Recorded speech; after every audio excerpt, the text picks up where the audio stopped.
Les Pistonnés Le Mac, bienvenue pour votre rendez-vous du mercredi. C'est la canicule dehors, c'est la canicule aussi en plateau parce que le programme est, ma foi, très alléchant aujourd'hui et on n'est pas peu fiers de vous dire que vous allez revoir une spéciale Mick Schumacher, bien sûr, dans ce rendez-vous. Mais avant cela, on n'est pas peu fiers non plus de vous annoncer qu'on se retrouve au Castellet maintenant dans 10 jours, J-10, avant l'arrivée des Pistonnés sur site. Oui, le décompte a commencé.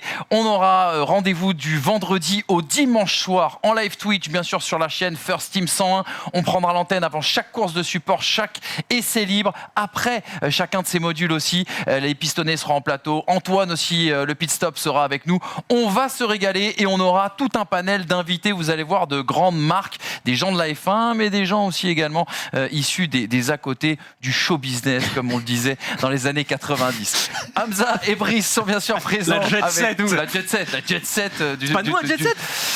On essaye d'y mettre un pied. T'es pas le nouveau Massimo Gardia. On essaye d'y mettre un pied, mais je fais confiance à ton côté Eddie Barclay pour nous régaler du côté du Castellet. Ça va les gars, toujours ? Vous êtes chaud pour le Grand Prix de France, là, ça monte un petit peu ou pas ? On a encore un peu de temps. Crème solaire, tuba et micro. Ouais, surtout. Ouais, et puis t'auras 3 jours de pluie, tu vas voir. Ne nous portons pas à l'œil. Monsieur Julien Pilote, est-ce qu'il sera du côté du Castellet d'ailleurs pour Auto Mais peut-être. Alors, techniquement, je suis en congé parental, donc je le rappelle. Oui. Non, je suis pas blasé du tout, mais peut-être que j'y serai. C'est encore à définir. To be confirmed, comme on dit. Écoute, on attend la confirmation. On rappelle, le prochain numéro d'Auto Hebdo, à l'heure où cette émission sort, est lui aussi sorti en kiosque. On invite nos amis à aller le consulter. Est-ce que tu gardes un œil un petit peu sur la maquette et sur ce qui s'y passe, ou non, là, tu as vraiment complètement coupé ? Non, c'est moi qui fais la maquette entre deux couches. Non, je regarde toujours ce que font, évidemment, mes collègues, mais ils s'occupent très bien de ça. Et surtout, bon, là, ça fait plusieurs mois que je suis quand même en congé parental. Au début, j'ai pas mal décroché, mais là, vu que je suis amené à revenir quand même après l'été, après le break estival, je me remets dedans de plus en plus et je garde un œil très attentif sur ce qui se fait. Allez chercher bien sûr Auto Hebdo dans vos meilleurs kiosques, bien sûr, à journée autour de chez vous. Puis on embrasse Jérémy Satis et on embrasse aussi Jean-Michel Desnoux, qui sont tes deux collègues, parmi tes deux collègues, bien sûr. Et on sait qu'ils sont très présents, très actifs, notamment sur la Formule 1. Le sommaire de ce mag, les amis, regardez plutôt l'entretien Mick Schumacher, Hamza Rahmani. Vous en rêviez, nous l'avons fait. Ça y est, le bilan de la mi-saison 2022. Il nous parlera de ses premiers points F1. Qu'est-ce qui a changé, en tout cas, dans la tête de Mick Schumacher ? On va le découvrir dans quelques instants. Et ça va ouvrir sur un débat. Que mérite Mick Schumacher ? Mick Schumacher, on l'a dit, l'ombre de Michael sur son ascension vers la Formule 1. Ce nom si difficile à porter lorsque vous êtes le fils d'eux. Est-il enfin devenu un pilote de F1 depuis maintenant quelques semaines, et surtout, quelle ascension l'attend ? Est-ce que son ascension, justement, est inéluctable ? On ne perd pas de temps, les amis, et on lance tout de suite le décryptage. On retrouve surtout une très belle interview.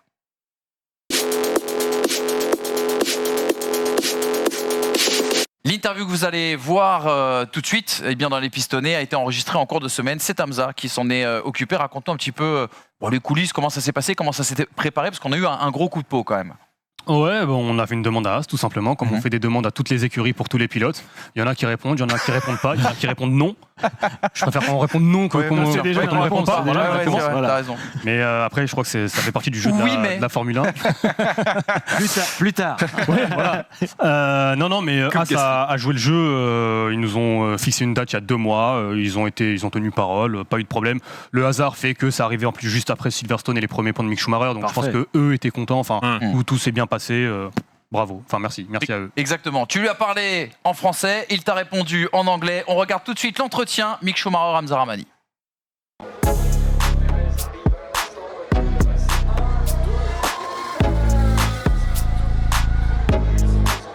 Mick, félicitations, premier point inscrit à Silverstone avec cette 8e place. Au-delà de ces points inscrits, on t'a vu te battre à la régulière avec Ricciardo, on t'a vu réaliser un très beau dépassement sur Stroll, rouler dans le même rythme qu'Esteban Ocon avec sa Alpine.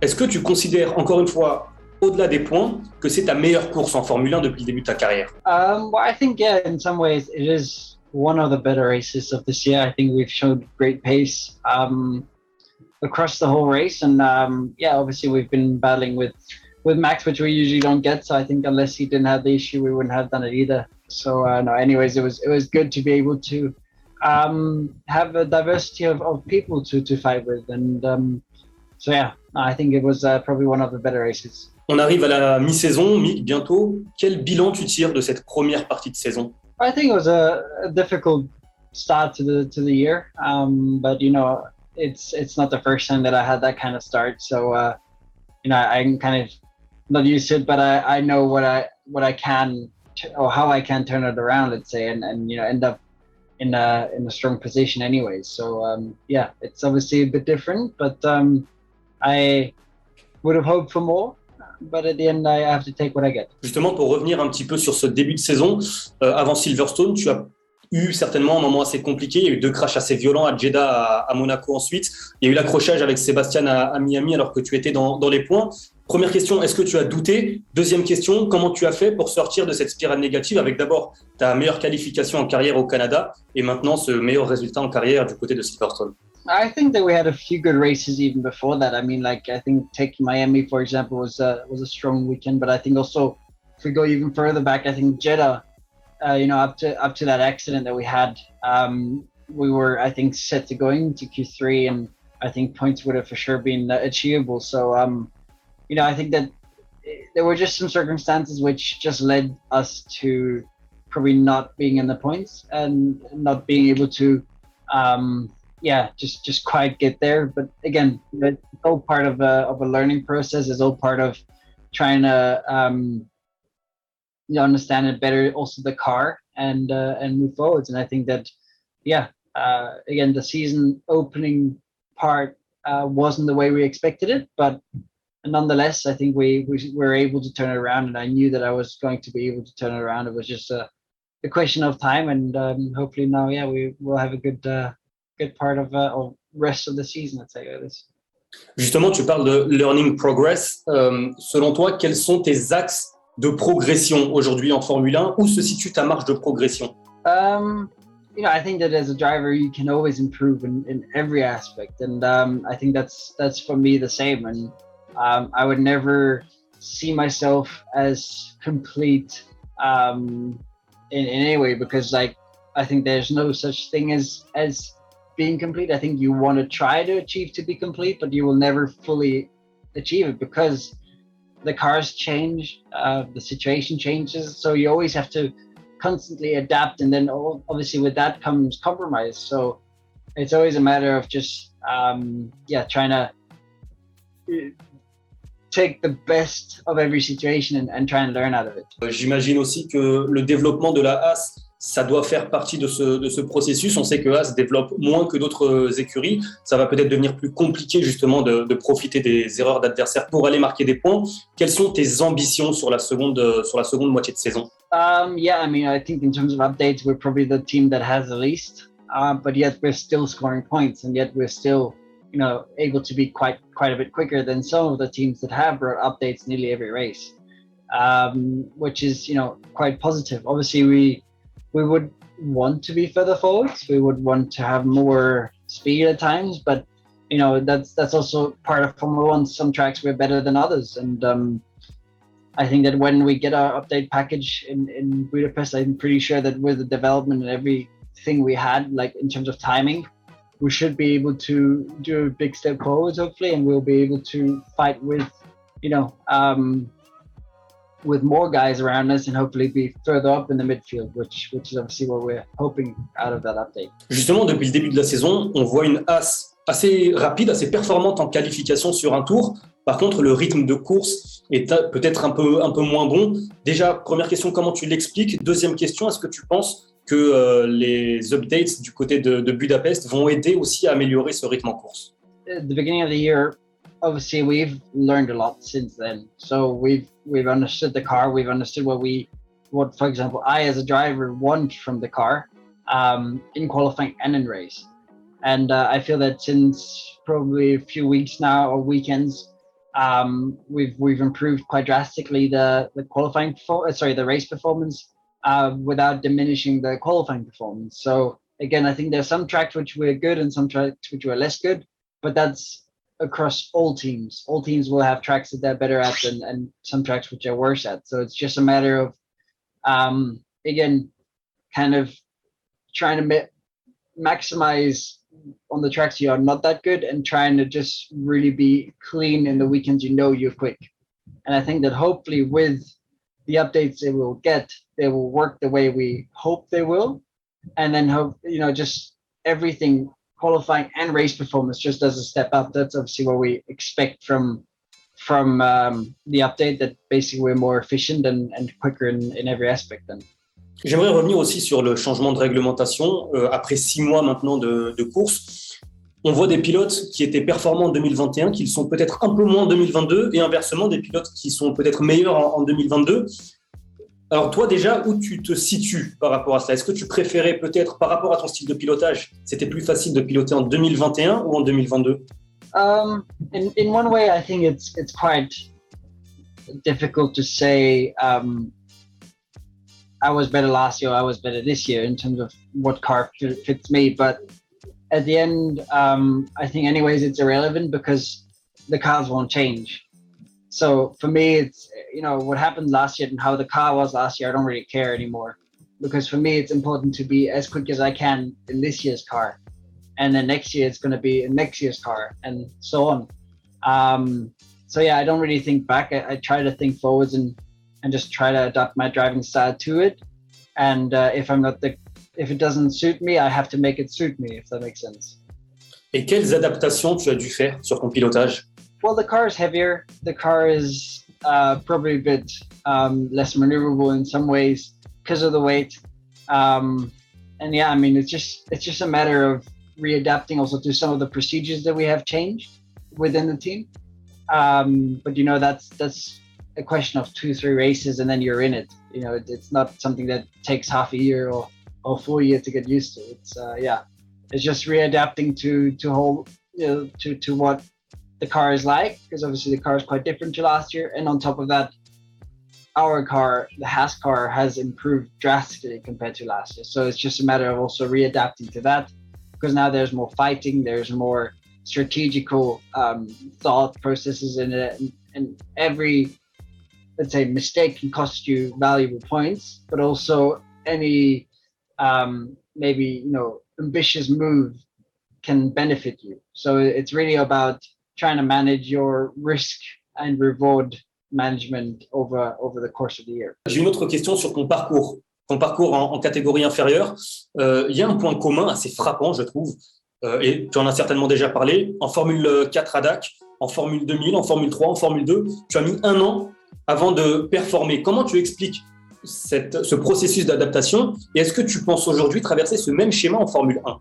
I don't think so, because I mean, if you think about last year, I think we were quite performing for the car standard, and we were outperforming the car. If you take Turkey, for example, or if you take Paul Ricard last year, I think we were quite strong there. So I don't know. I and also in my junior categories, there were years in the first year where performance was there, but it was a bit unlucky, if that makes sense. Like we had some technical issues, we had some mechanical failures and stuff like that, which if you just look quickly onto year, yes, you could think it was less good than the year after, but in general, if you look into detail, it usually wasn't.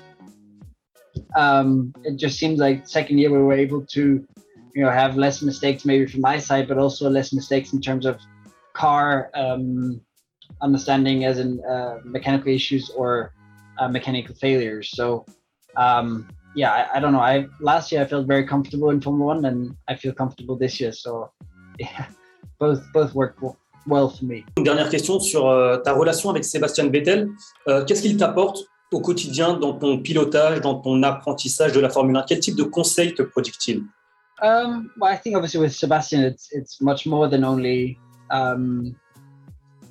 let's say help in terms of Formula 1. It's he's a friend and someone that I will go to if I need recommendations or if I need help or whatever. So yeah, it's not only racing, but it's much more than that. So I'm very, very grateful for that. Un dernier mot, Mick, pour le public français qui va te voir du côté du Castellet au circuit Paul Ricard. Si tu as un petit mot à leur adresser, ils t'attendent forcément du côté du Castellet. Merci beaucoup pour le support. And yeah, hopefully we'll see each other very soon in Paul Ricard and have a good race together. Merci beaucoup Mick. On se retrouvera au Paul Ricard et on te souhaite une belle fin de saison. Merci beaucoup Mick. Merci. Eh oui, Mick Schumacher, apparemment, il a oublié de parler français avec Hamza Rahmani. Il a oublié son français. Bref, en tout cas, une interview très intéressante qui nous a permis d'en savoir un petit peu plus. On va décrypter tout de suite cette interview dans le débat. Que mérite Mick Schumacher ?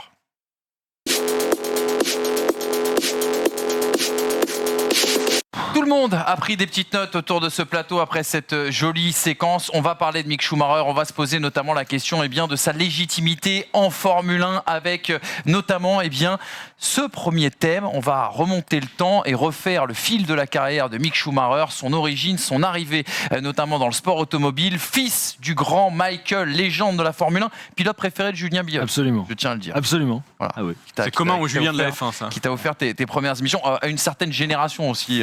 Voilà. Bien sûr. Regardez ce premier tableau dans l'ombre de Michael. C'est ce qu'on a voulu un petit peu titrer parce que ce nom est synonyme forcément de pression, l'absence médiatique déjà du papa qui a attiré forcément l'attention des médias autour de Mick Schumacher. L'éternelle comparaison aussi également avec le paternel. Est-ce que porter le nom Schumacher en F1 est véritablement un cadeau ? La réponse est non forcément.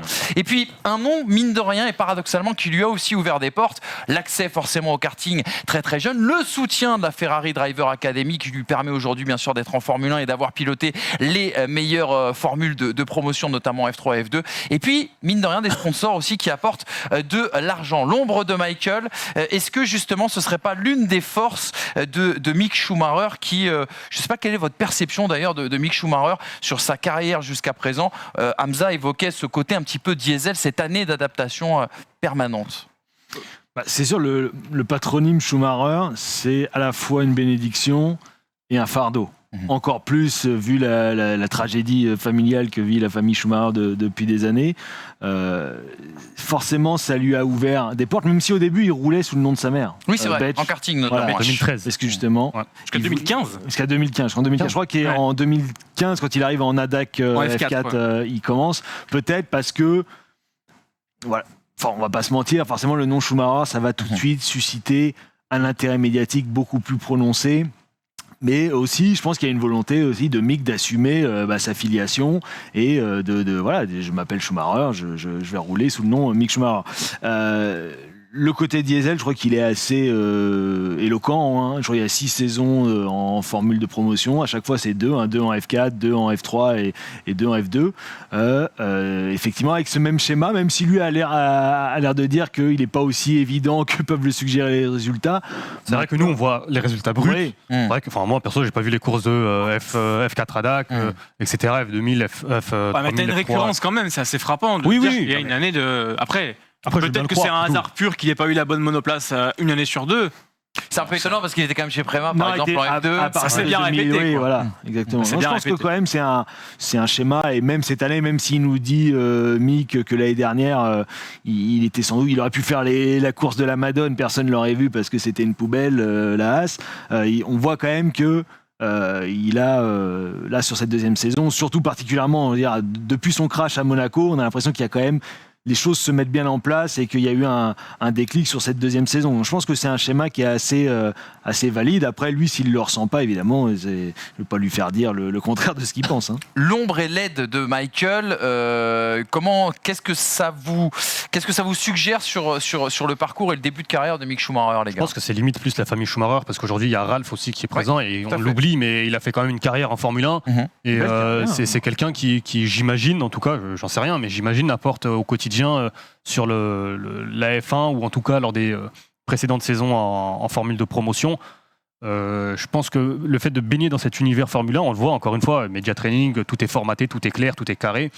Il n'y a pas de... Même si là on l'a vu effectivement samedi en Autriche, où il commençait quand même à montrer un peu les crocs en zone mixte. Un peu plus à son père. Mais effectivement, quand tu es un jeune pilote, que tu pilotes chez Haas, que tu n'es pas forcément, en tout cas sur cette première partie de saison ou sur les résultats jusqu'à Silverstone, que tu n'étais pas forcément en position de force pour commencer à montrer justement les crocs.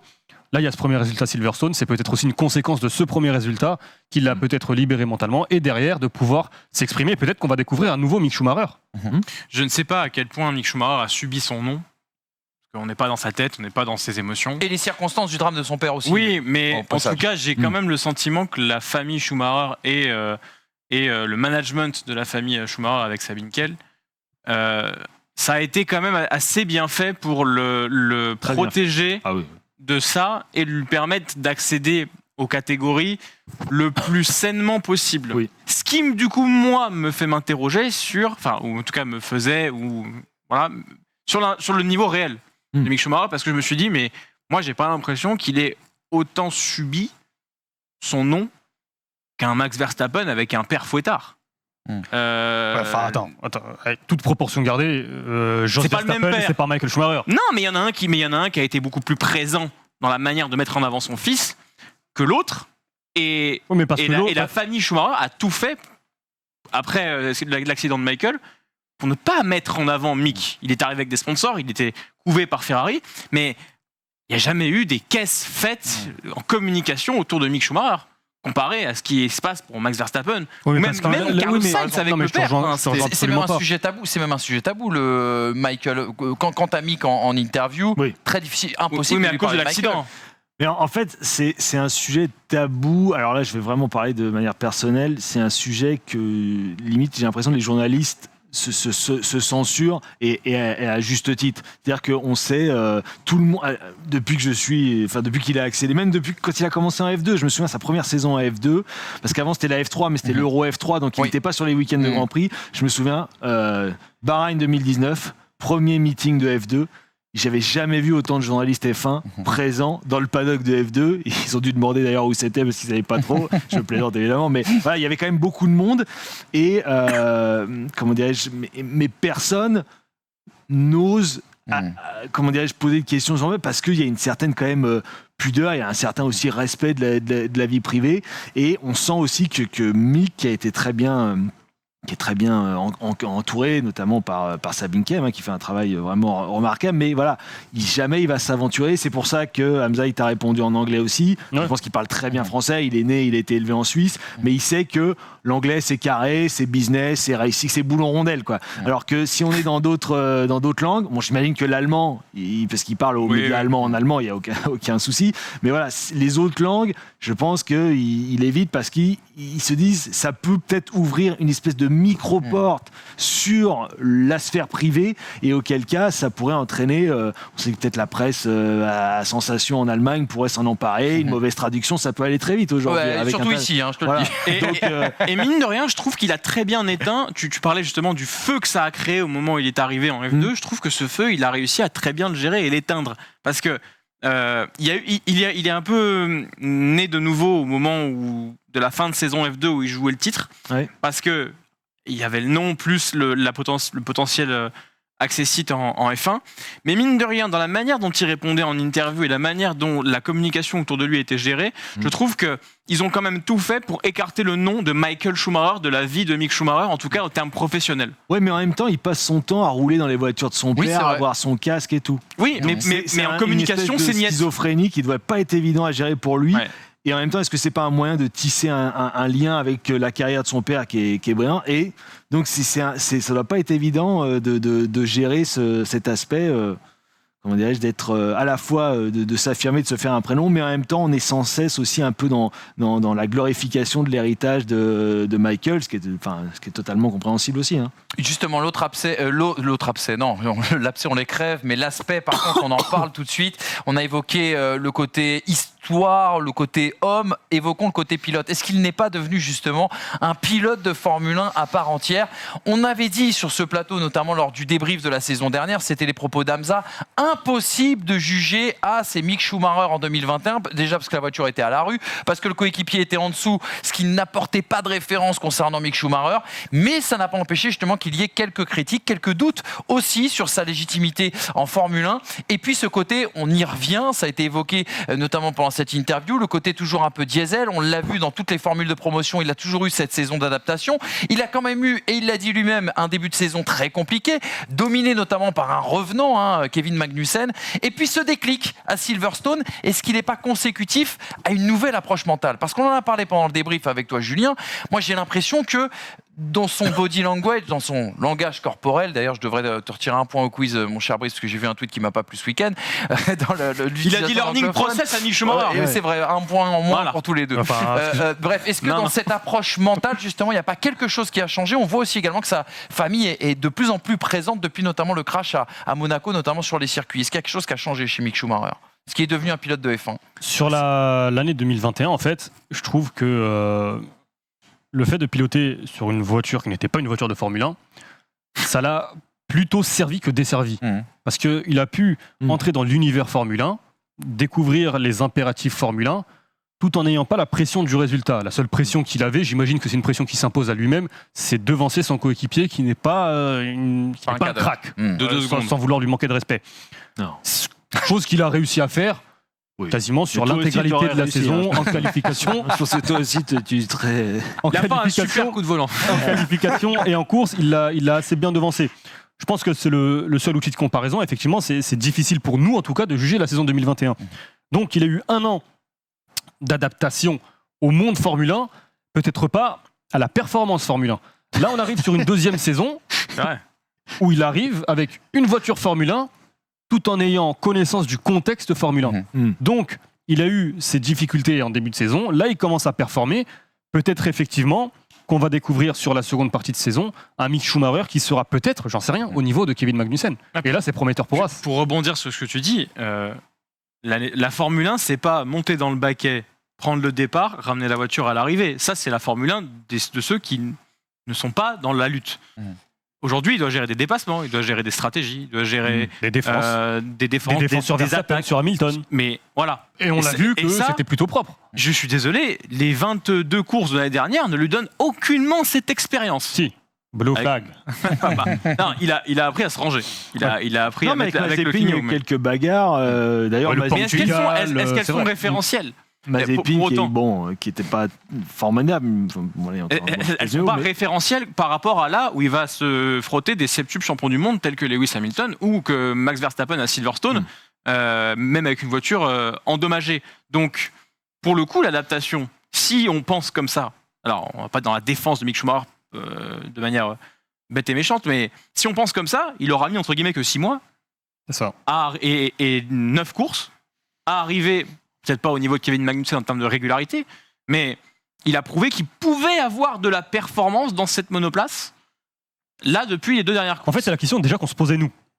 Est-ce qu'il était capable de performer avec une voiture performante pour aller viser des points sur une course sur 2, on va dire. Là, et puis même, il a montré une intelligence de course. La manière dont il défend sur Lewis Hamilton, pour moi, c'est dur. C'est dur, c'est-à-dire qu'il aurait pu quand même se dire, je vais peut-être pas faire de vagues, je cherche mes points, j'ai pas encore marqué cette saison, c'est peut-être pas forcément Enfin non, il y avait Silverstone, mais il aurait pu en tout cas être un peu plus timoré. Il ne l'a pas été, il a été dur, on aurait dit même d'un Max Verstappen que cette manœuvre était dure, il s'est mis milieu de piste, il a eu du vice, et il a tenu longtemps, alors que As ne prenait pas de décision pour l'aider vis-à-vis de Kevin Magnussen. Il a eu quand même beaucoup de sang-froid pour gérer ça, alors que dans ses 30 courses précédentes, il n'a pas eu ce genre de choses pour l'entraîner, pour le faire progresser. Là, c'était un vrai, entre guillemets, pour moi, baptême du feu de bataille dans le midfield.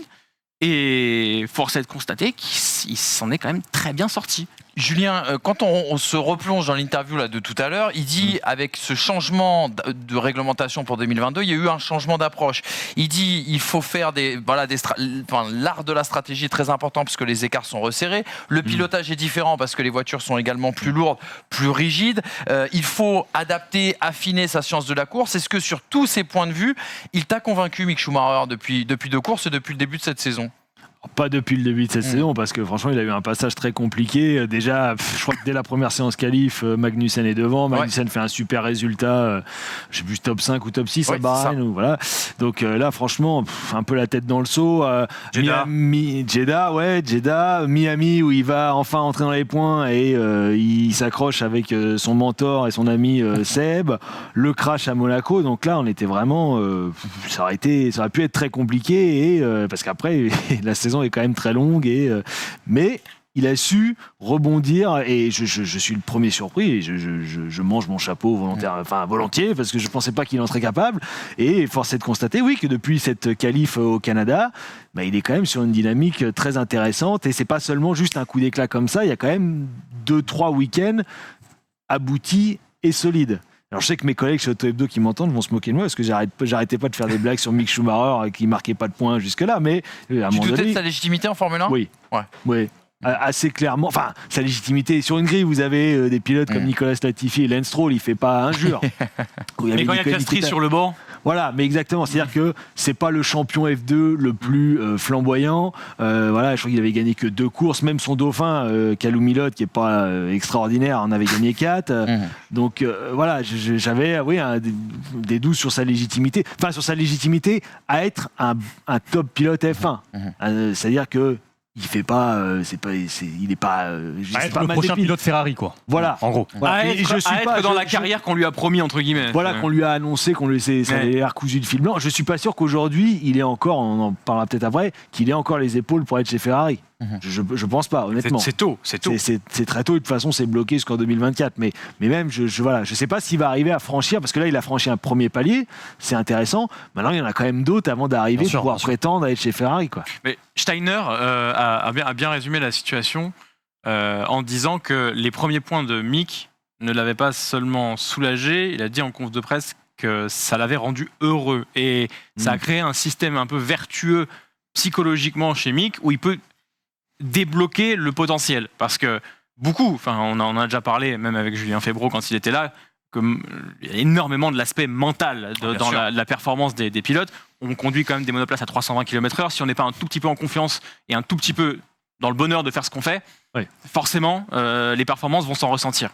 Si effectivement ça se confirme sur les 2 week-ends qui restent avant la trêve, 0 points depuis jusqu'à Silverstone, puis 4, puis 8, et qu'on voit Mick marquer 1 point, 2 points, 3 points, 4 points, on va peut-être assister justement à ce premier déblocage de paliers. Mais on en avait déjà parlé, un jeune pilote a beaucoup de paliers à débloquer, ses premiers points, derrière c'est la gestion de course, c'est la manière de gérer les erreurs, les attaques un peu trop virulentes, des erreurs de jeunesse. Son premier accident important en lutte. Il l'a déjà vu. En lutte. En lutte. Bref, un accrochage, quoi. Des paliers, il en a encore plein à franchir. Et aujourd'hui, je pense sincèrement qu'on est biaisé depuis des années par un homme qui s'appelle Max Verstappen et qui nous impose à tous la pression de l'horloge. C'est-à-dire que si tu n'es pas à 19 ans un vainqueur de Grand Prix chez Red Bull, c'est que tu n'as pas ta place en F1. T'as raté ta vie, quoi. Voilà. On commençait à mettre des pressions sur Charles Leclerc parce qu'il ne performait pas avec Ferrari et qu'il n'a que 5 victoires alors qu'il est de 97. 5 victoires pour des mecs qui ont 15 pôles. 20 c'est vrai. 15 pôles, 5 victoires, mais pour des mecs qui ont 25 ans, tu regardes au final le classement des vainqueurs les plus jeunes. Il n'y en a pas énormément devant, il y en a juste quelques-uns. que Verstappen, il a imposé ça. En football, Kylian Mbappé a déréglé, Verstappen a tout déréglé. Aujourd'hui, Verstappen, il a plus de podiums que Bottas. Alonso, il est champion au bout de sa 5e saison. Alonso, il est champion. 2001-2005. Oui, mais 2002, il est réserviste. Ah oui, donc 4e saison en F1. Raikkonen est champion au bout de 7 saisons. Michael Schumacher n'est pas champion tout de suite. Hamilton, deuxième année. Hamilton, deuxième, mais il arrive dans une voiture performante. Hamilton, il est chez McLaren tout de suite. Sébastien Vettel, mais 4 saisons aussi. Donc, il faut pas partir, et même Max Verstappen, mais 5 saisons, 5-6 saisons. Donc, il faut partir du prisme qu'il y a une évolution à avoir, des paliers à passer, mais que sous prétexte que c'est ce nom-là, sous prétexte qu'il y a plein de gens qui poussent au portillon, et que du coup, on a peur d'un énième, soit fils à papa, soit c'est son nom qui fait qu'il est là, les critiques sont plus facile, plus vive et plus rapide sur lui. Les paliers à passer, ça va aussi dépendre, comme pour beaucoup de pilotes, pour ne pas dire tous, aussi de la qualité de la monoplace. Si Haas parvient à offrir à Magnussen et à Schumacher une voiture qui peut se battre, aller juste pour le top 10, juste pour aller entrer en Q3, là on verra déjà la différence entre Magnussen et Schumacher. Et sur la régularité, parce qu'on le dit souvent, mais en Formule 1, la régularité, en sport de haut niveau, tout simplement, c'est limite plus important que la performance brute. On le voit avec George Russell aujourd'hui. Quand tu vois ses classements à chaque course, il a fait top 5 sauf son abandon à Silverstone.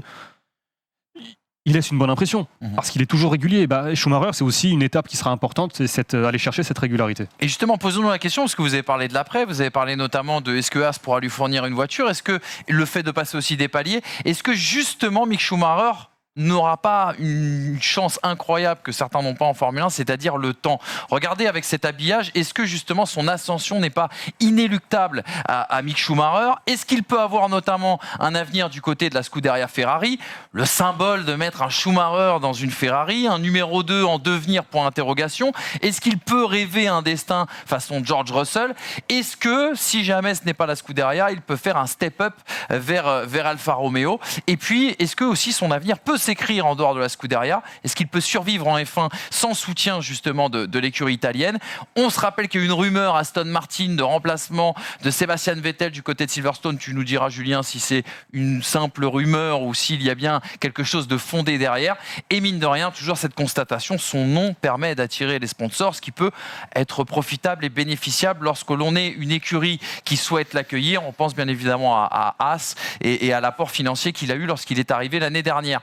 Est-ce qu'il aura du temps, Mick Schumacher, plus de temps que les autres, du fait de son nom, du fait des soutiens financiers? Est-ce que quelque part son ascension n'est pas inéluctable, Julien? Mais inéluctable au sens à arriver un jour chez Ferrari, quoi. C'est ça? Non, c'est juste de rester, peut-être de pouvoir step up par rapport à Haas. Est-ce que les performances de Mick Schumacher impactent réellement son avenir? C'est la question que je me pose, moi. Alors, franchement, j'ose espérer quand même que, parce que placer quelqu'un chez Haas ou chez Alfa Romeo, jadis Sauber, un peu, je vais pas dire sur un nom, sur un package global et pas seulement les performances brutes, je peux le concevoir et l'entendre. Maintenant, quand vous arrivez dans Red Bull, dans Mercedes et à force encore plus chez Ferrari, il ne faudrait surtout pas qu'une éventuelle promotion se fasse sur la base de sentimentalisme ou d'opportunités commerciales. Mais il peut avoir du temps pour prouver. Oui. Il peut avoir du temps pour prouver. C'est sûr qu'il aura plus, je pense qu'il aura plus de temps que d'autres. Je sais Tsunoda qui par exemple qui peut être sous pression aujourd'hui. Voilà, je pense qu'il aura plus de temps. Mais je après, sais pas si c'est le nom. Je sais pas si c'est le nom qui va lui donner du temps. Bruno Senna, on n'a pas eu. Il avait le nom. Oui, mais aujourd'hui, en fait, c'est comme tu dis, un enfant Ferrari. Et chez Ferrari, t'as qui? Si tu veux aujourd'hui promouvoir ou préparer l'avenir, quel jeune pilote aujourd'hui tu peux couver? Tu peux placer chez Haas, tu peux placer chez Alfa Romeo pour prendre de l'expérience. Il y a qui?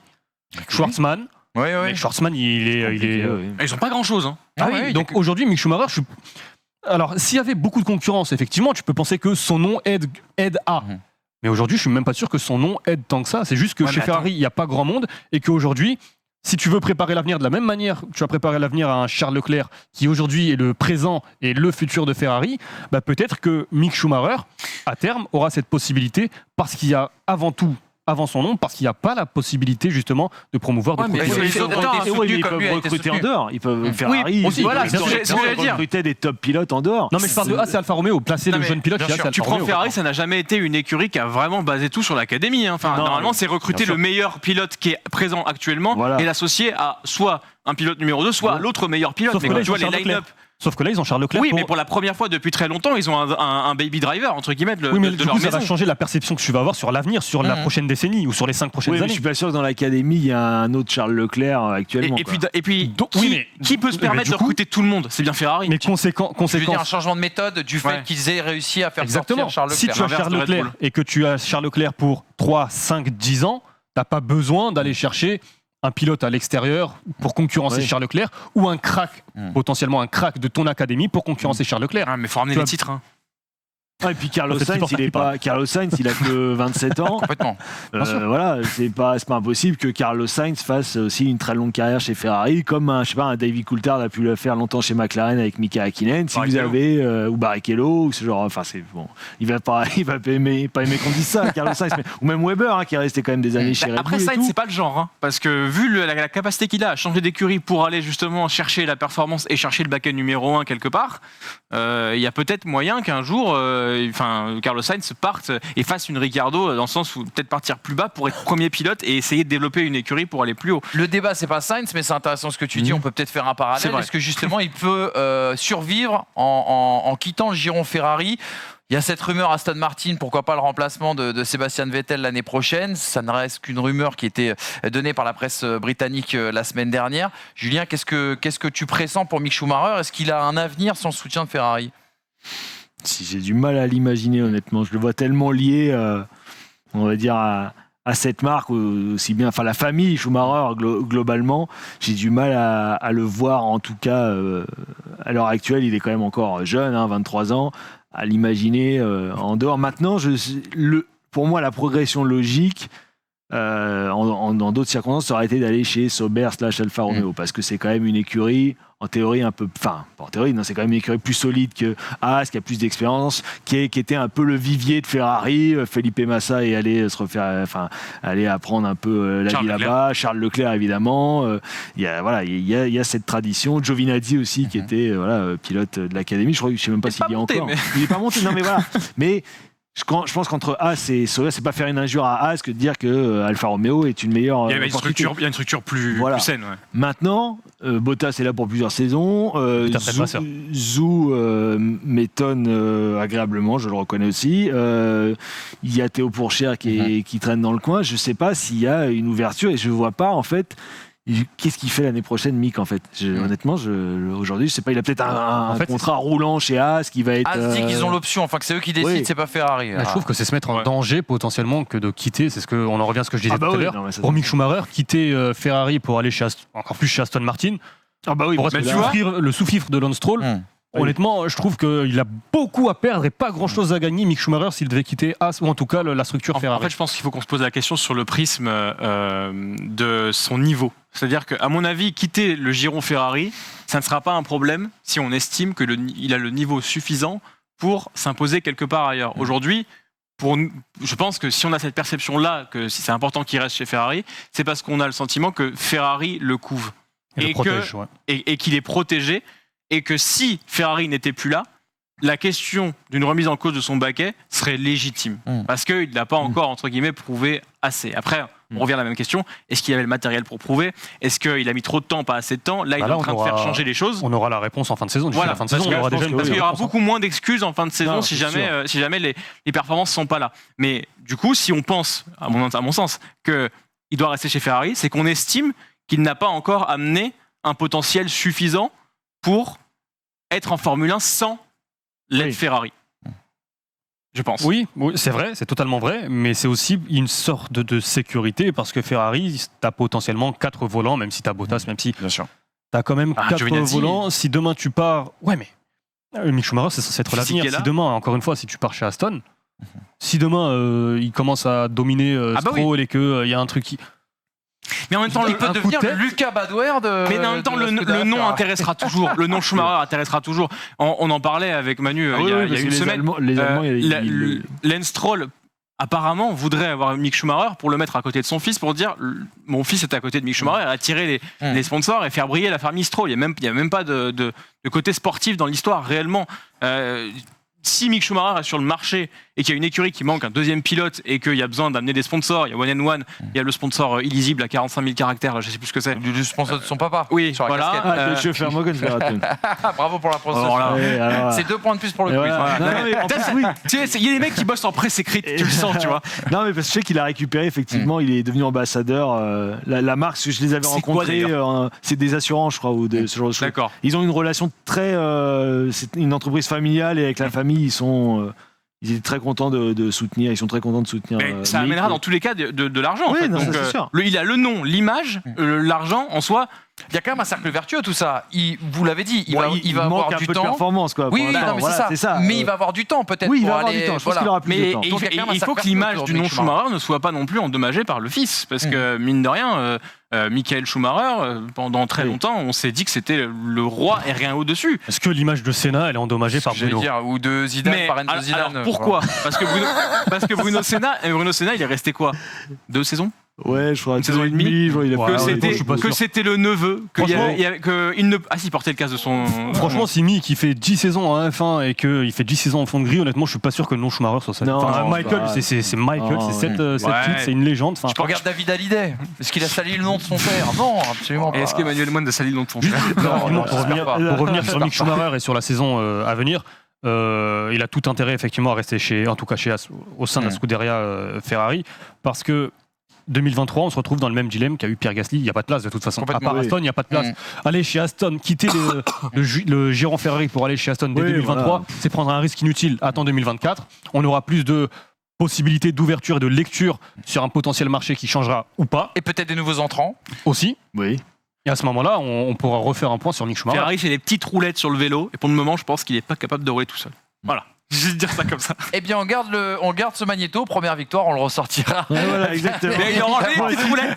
Tous mes tweets injurieux en disant que c'était une C'est pipe, exactement ça. non. N'hésitez pas à nous donner votre avis sur la question Mick Schumacher, vos retours par rapport à cette interview, par rapport à ce grand sujet. On lance tout de suite le quiz. N'oubliez pas le petit pouce en l'air aussi également pour venir soutenir. Et n'oubliez pas de vous abonner à First Team Sport. On approche des 100 000 et on veut fêter quelque chose avant la fin de l'année et pendant l'été. Ce serait l'idéal et pourquoi pas avec vous du côté du Castellet. Un autre invité sur ce plateau, un autre parcours, une autre carrière. Il faut qu'on s'y intéresse. Monsieur Julien Billet qui va nous parler de lui-même. C'est le...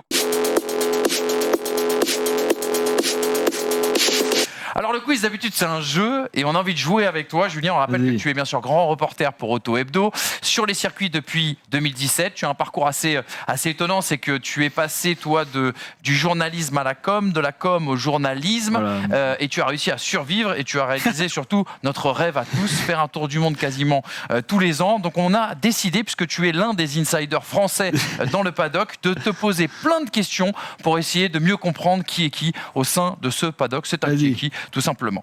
Julien, qui est le pilote le plus sympathique à interviewer? Bon, sans surprise, c'est Daniel Ricciardo. Vraiment, parce que même en dehors des caméras, il est égal à lui-même, très jovial. Après, il peut avoir tendance à masquer sa volonté de ne pas répondre aux questions en faisant des blagues ou en faisant traîner, en faisant des délires ou des private jokes. Donc voilà. Mais sinon, ça reste quand même un mec très, très appréciable. Yeah. Qui est le pilote qui fait le plus peur en interview? Stroll. Non, Stroll, il fait pas peur, il vous endort ou il vous donne envie de. Bah, bref, non, c'est Max Verstappen, clairement. Lewis aussi, parce que voilà, c'est le roi Lewis et on sent, c'est un peu Mufasa, quoi. C'est-à-dire que t'arrives, voilà, quoi. C'est le mec qui te fait même physiquement, parce que le mec est costaud et tu te dis ouais. Voilà, et surtout les points presse Mercedes, c'est un peu cours magistral où il est sur l'estrade. Toi, t'es assis comme ça, tu sais que tu fais partie du gibier qui peut te dévorer à tout moment. Simba. Et que quand tu poses une question, s'il est mal luné, il peut t'envoyer vers. Mais Max Verstappen, en tout cas avant la Covid, chez Red Bull, c'était une organisation différente. C'est-à-dire que vous allez chez Red Bull et ça se passe autour d'une table et vous êtes juste à côté de la bête, quoi. Et lui, vous sentez que c'est le mâle alpha vraiment, qu'il n'a pas envie d'être là, qu'aucun n'a envie d'être là. Évidemment, aucun pilote, ça les fait tous suer, même si c'est nous qui leur payons les salaires indirectement, ou vous, les fans, machin. C'est pas vraiment de conduire ils sont pas trop payés pour ça. Mais bref, donc Max Verstappen, il est là et vous oblige à réfléchir avant de poser la question. C'est-à-dire que vous pouvez pas y aller les mains dans les poches comme avec Daniel Ricciardo où on va rigoler, c'est machin, c'est léger. Max Verstappen, vous préparez en plus, qui n'est pas dans votre langue maternelle, vous l'interrogez en anglais, vous êtes super content de votre question, et le mec il vous regarde, il vous fait no. Et là, énorme blanc. Tout le monde vous regarde et est content que ce soit vous qui ayez pris le no, et voilà. Et il y a, entre chaque question, il y a un moment où on se regarde tous, on dit est-ce qu'on y va, est-ce que machin. Donc, mais moi j'adore Max Verstappen, j'adore cette personnalité. Le pilote avec qui tu pourras aller manger au restaurant tous les jours? Ben, moi j'ai eu la chance, par un coup du destin fabuleux, de me retrouver en interview avec Pierre Gasly juste après sa victoire. Parce qu'il est milanais depuis quelques années. On avait prévu ça entre le Grand Prix d'Italie et le Grand Prix de Toscane au Mugello en 2020. Et donc on s'est retrouvés sur les quais à Milan à partager un petit déj et c'était vraiment sympa. Pierre Gasly, vraiment, que j'avais rencontré en Formule Renault, il avait 17 ans, il s'en souvient pas sans doute, mais c'est pas grave. Esteban aussi le même week-end, c'était au Castellet. Et donc je pense qu'avec Pierre, ça va être sympa. Ouais. Le pilote avec qui tu sortiras en boîte de nuit? Ça sent le congé parental là. Voilà, j'aimerais bien voir George Russell se mettre sur le toit parce qu'il est tellement, il est tellement polissé, tellement bien élevé, à tenir la porte à la grand-mère, à aider à traverser les personnes âgées sur les passages piétons. Je pense que lui, quand ça dégoupille, ça doit être pas mal. Ouais. La personne dans ta vie qui t'a fait aimer la F1? mes parents et plus particulièrement ma mère, parce que elle se levait à 3h du matin à l'époque où le Grand Prix d'Australie débutait pas à 18h sur place. Donc, et surtout, mes parents regardaient Senna, Prost, c'était quand même une époque assez que moi j'ai pas trop connue parce que j'ai pris moi le seul souvenir malheureusement que j'ai de Senna, c'est son accident à Imola. Il y a eu la retraite de Prost l'année précédente. Moi, ma mère s'est un peu éloignée après la mort de Senna. J'ai repris le flambeau, donc j'ai plus grandi avec avec Michael, avec Jacques Villeneuve, Mika Hakkinen, David Coulthard, tout ça. Mais Damon Hill, non. Damon Hill, je tiens à le dire, que j'ai interviewé plusieurs fois ces dernières années et qui est un personnage charmant. Bien sûr, un vrai gentleman, mais vraiment au sens noble, un vrai. Tu sais que Manu est grand fan et il commence à rêver de voir à ta place très prochainement du coup. Mais franchement, zoom. Non mais franchement, et c'est un mec super sain. Il parle un petit peu français, c'est son reste de Williams Renault. Calme-toi Manu. Non mais c'est vraiment un mec adorable. Je tiens à le dire parce que c'est pas tout le temps le cas. Et voilà. Bah écoute, s'il a de la classe, il viendra dans les pistonnets. Voilà, Damon, if you are Il nous watching. dira oui. Un moment de F1 qui t'a fait pleurer ou qui aurait pu te faire pleurer? Qui m'a fait pleurer, c'est facile, même si j'ai essayé de le cacher, c'est quand Pierre Gasly a gagné à Monza. Parce que j'avais la chance d'être sur place. Et en plus, c'était en plein Covid, donc il n'y avait pas beaucoup encore de journalistes. Je crois que de Français, on était 3 ou 4 à peine. Et surtout, en fait, on avait ancré en nous l'idée que les Français gagneront plus, c'est mort. Moi, j'allais jamais sur un Grand Prix en me disant qu'un Français pouvait gagner un Grand Prix de Formule 1, c'était impossible. Donc j'y allais comme tous les Grands Prix. Et même quand il y a le restart, le micmac, le machin, je me dis allez vas-y, Carlos Sainz va revenir, il a une McLaren, machin et tout. Et au fil des tours, j'ai senti en fait l'émotion monter, tout ça. Je me suis revu gamin, je me suis revu devant Olivier Panis, machin, et de tout ça, et ça m'a saisi. Quand il a passé la ligne d'arrivée, j'ai eu vraiment du mal. J'ai eu vraiment la larme à l'œil. Après, on est allé chanter la Marseillaise. Je me souviens avec Frédéric Ferret, que vous avez reçu il n'y a pas longtemps. C'était extraordinaire, franchement extraordinaire. Un circuit où tu adores aller, un circuit qui pour toi est indispensable. Ça peut être le tracé, ça peut être l'ambiance, l'environnement autour. C'est quelque chose de tout à fait personnel. Suzuka. Tout le monde dit la même chose. Suzuka, c'est une folie furieuse. Le circuit, et surtout en fait nous on a la chance, on peut aller en bord de piste en respectant les zones rouges et on va pas faire n'importe quoi, mais avec des chasubles.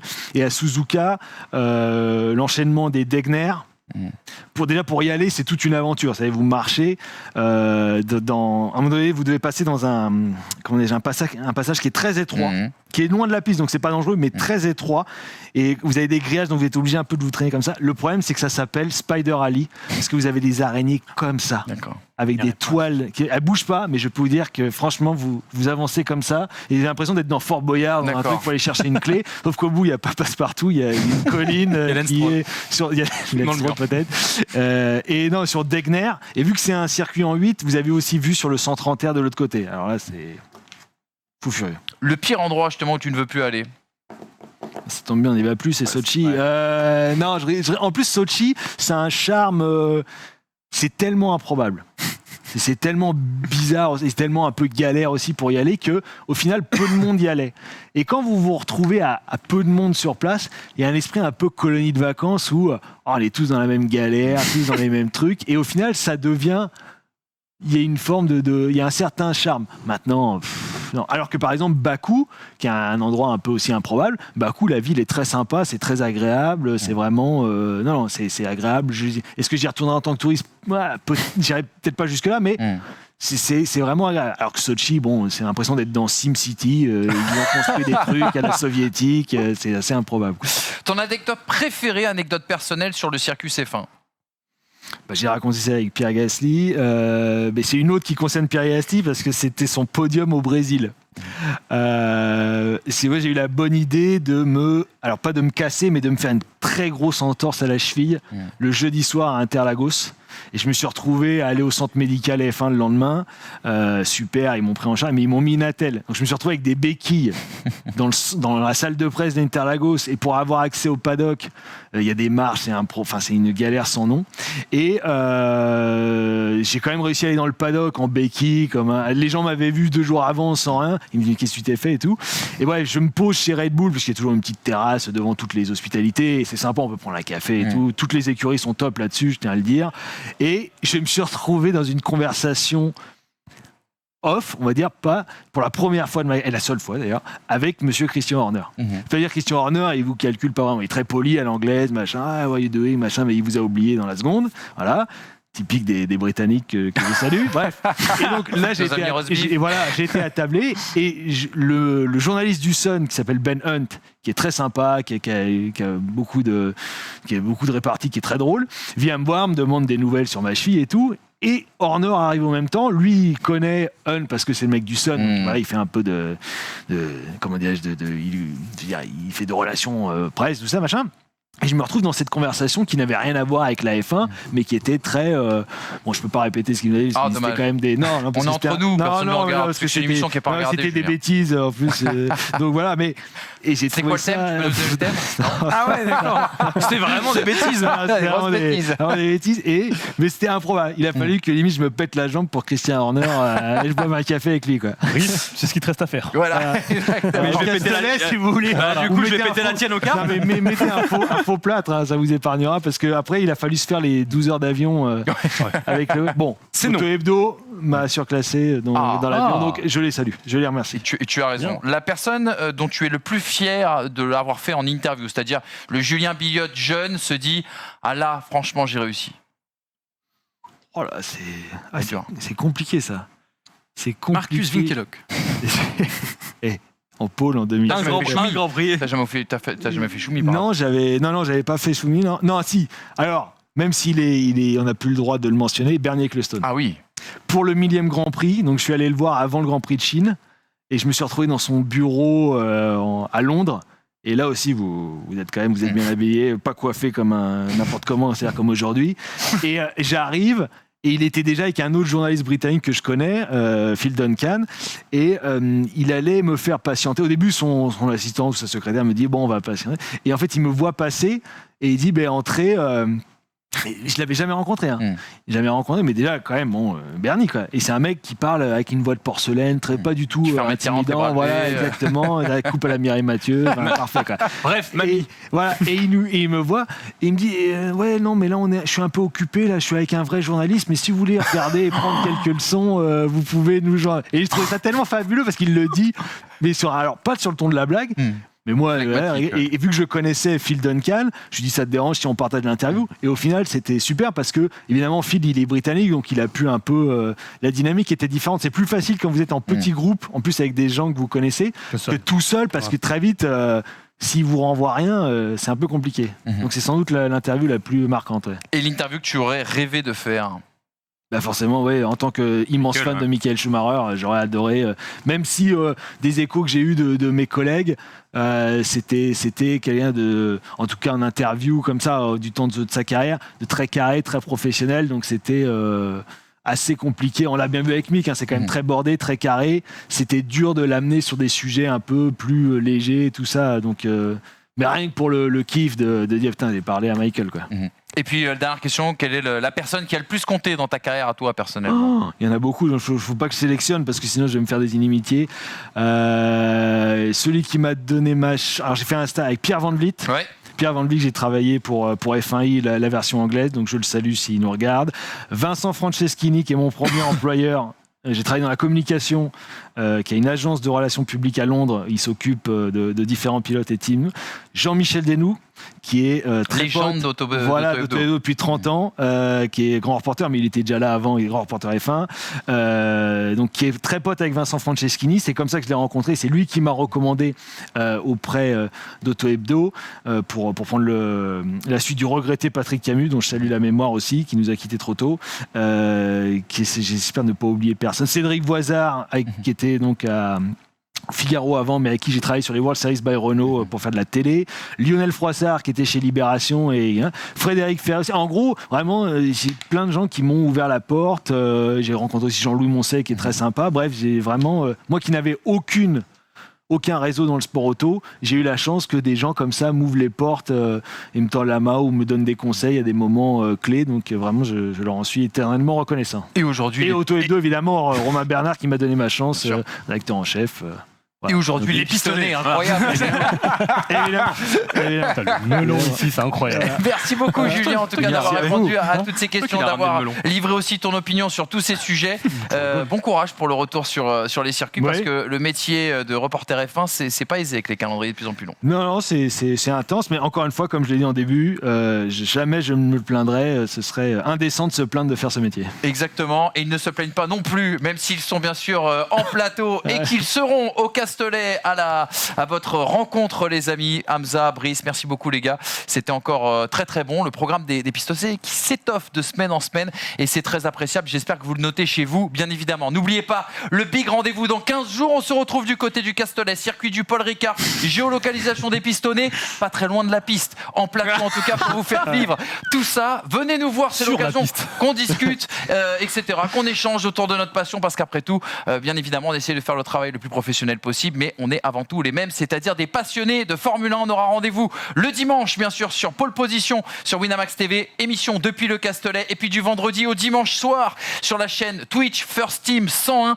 avec le grand rendez-vous, l'énorme débrief, 19h, 20h le dimanche soir, avec plein de surprises, et puis les replays tous les soirs sur YouTube. On va faire chauffer la machine et vous proposer nos meilleurs montages. Merci à l'équipe de production First Team Sport, bien sûr, pour toute leur confiance. Ils étaient là, bien sûr, aujourd'hui en régie. Et puis bien évidemment, on vous attend aussi. Abonnez-vous à la chaîne. On veut fêter les 100 000 avec vous. Bonne journée, prenez soin de vous. Bonne semaine. Rendez-vous au Castellet. Ciao.